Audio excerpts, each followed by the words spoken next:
Bem, a mandioca era o principal alimento dos indígenas brasileiros quando os portugueses chegaram aqui por volta de 1500. Um fato bastante interessante é que os indígenas eles não criavam animais para abaterem. Os animais que eram criados nas aldeias, eles eram considerados de estimação. Então, as carnes por eles consumidas eram fruto da caça. E depois de abater esses animais na caça, eles assavam ou tostavam. Não havia o hábito entre os índios brasileiros de fritar a carne, assim como não havia inicialmente o hábito de retirar as vísceras e a pele dos animais. Eles eram assados da forma na qual eles eram, né, abatidos.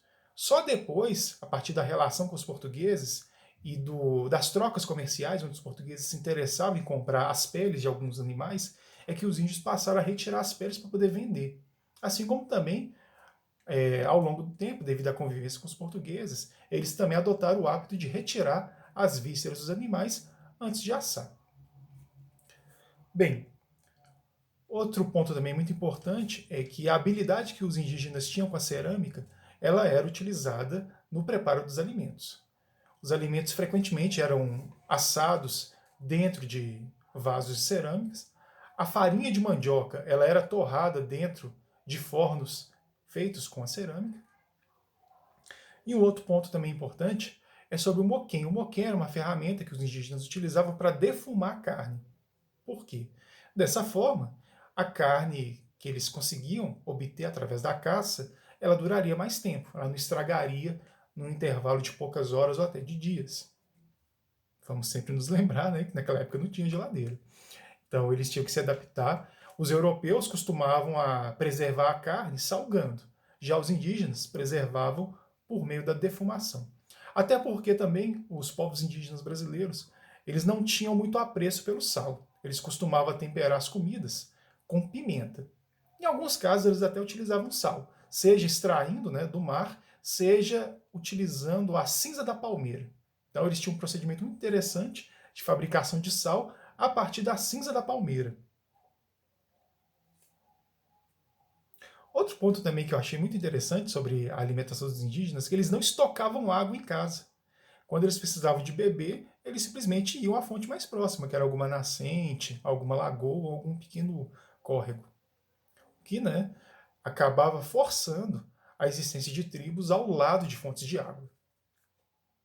Sobre a produção de bebidas alcoólicas, a mais famosa, sem sombra de dúvida, é o cauim, que era feito da fermentação da mandioca, e essa era mastigada, né, pelas mulheres, principalmente pelas jovens virgens.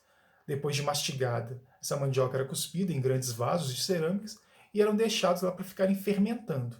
Depois da fermentação, que a bebida era consumida. Um fato que é muito interessante é que inicialmente os europeus tiveram, né, nojo, por assim dizer, desse hábito, mas depois, né, há até relatos de que eles começaram a refletir. Bom, lá na Europa nós bebemos vinho. O vinho é feito por pessoas que pisam na uva. Essas pessoas ficam meses sem tomar banho, elas nem limpam o pé antes de pisar na uva. O que será que é mais nojento? O pé de um homem ou de uma mulher sujo por meses pisando numa uva para fazer o vinho? Ou, né, a saliva de uma jovem indígena? Eles acabaram, né, pensando bem e meio que ignorando o fato de que Cauim era fabricado, né, dessa forma. Diferente do nosso costume, né, que inclusive é herdado dos europeus, os indígenas eles dividiam a prática de se alimentar com a prática de beber. Então eles não comiam e bebiam ao mesmo tempo. Ou era um ou era outro. E durante as festas, né, geralmente eles bebiam o cauim até o fim. Eles faziam grandes quantidades e só paravam de beber quando não restava mais nenhuma gota. Claro que nesse processo aí muita gente passava mal, né? Porque a bebida era muito forte. Assim como acontece hoje, né? Tem gente que não sabe beber até hoje, né? Então não há nada de anormal nisso. Com relação às frutas, os indígenas faziam um grande consumo, né? Eles consumiam muitas frutas, principalmente caju, né? Grande fornecedor de vitamina C, e eles não tinham o costume de fabricar suco. Isso também vem com os portugueses. Ah, um outro ponto que é interessante, que também causava certa antipatia, certo nojo dos portugueses, mas que eles rapidamente se adaptaram, foi pelo fato dos indígenas comerem larvas e formigas fritas. No início, os portugueses, né, acharam nojento o hábito, mas depois passaram a consumir também. Até porque, novamente, né, é importante frisar que lá na Europa é comum, por exemplo, comer queijo apodrecido. Os franceses têm essa tradição. Então, o que será que é mais nojento? Comer uma formiga frita ou um queijo podre? Né? Em Portugal, há o costume de comer caracóis. Né? Então, o que será que é mais nojento? Comer caracol ou comer uma larva? Será que não dá na mesma? Então, vários europeus, vários portugueses começaram a pensar nisso. Bom, se a gente já consome esse tipo de comida lá na Europa, por que não vamos consumir aqui também? Outros preferiram ficar na hipocrisia e não consumir. Como até hoje, né, tem gente que tem uma visão muito preconceituosa sobre alimentações de origem indígena, sendo que tem vários alimentos de origem europeia que, se for parar para pensar, são também, de certa forma, nojentos, né, se for usar o mesmo critério. O abacaxi também era um alimento que, além de, né, ser consumido in natura, também servia para fabricar bebidas alcoólicas, que eram bastante consumidas aí pelos povos indígenas.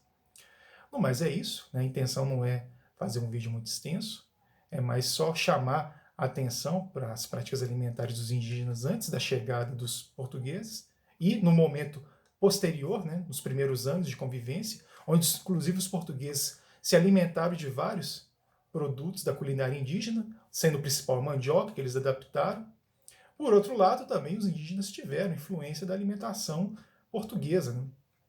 O milho, por exemplo, é trazido, desculpe, né? A banana é trazida pelos portugueses e rapidamente é assimilada pelos indígenas, assim como vários outros alimentos aí de origem indígena são assimilados pelos portugueses e até alguns alimentos de origem africana também entram na dieta indígena devido ao fato, né, dessa intensa relação que ocorreu entre esses povos. Claro que essa relação não foi pacífica, né? Nós sabemos muito bem que envolveu bastante violência, massacre, etc. Mas ela acabou também deixando marcas em outros setores, como a culinária. Então, a nossa culinária ela é formada do somatório, né, das tradições, principalmente indígenas, portuguesas e africanas. Para quem gostou desse vídeo, peço aí que se inscreva no canal, ative o sininho, deixe um comentário. E no mais é isso. Muito obrigado.